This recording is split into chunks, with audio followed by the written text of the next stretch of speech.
إذا صار اندماج مع قوات قسد أنا أول واحد نازل وأروح اندمج معاهم ونصير زملاء. طلع معاه حق خلف وحسين.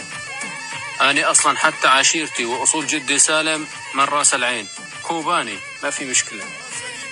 يا والله يا معلم. ايه والله يا معلم، والله للأمانة إذا اندمجت أنت مع قسد بيعلموك الذوق والأدب، بس نحن للأسف ما خرجنا نندمج معكم لأني بتعلمونا قلة الأدب، مو بكلامي بالصوت وبالصورة. تفرج يا حبيبي. الناس اللي عم بيحكوا على هافالاتنا، نحن إلنا الشرف يكونوا هافالاتنا عم بتقاتل، بس يا عيب الشوم عليكم انتو لو تعرفوا بناتكم بأوروبا شو عم تعمل. طبعا عندي فيديوهات كتير لقلة شرفكم، فالاندماج ما بده يصير معكم، الله يرضى عليكم، لأنه نحن بنعلمكم الشرف وانتو عم بتقللوا شرف.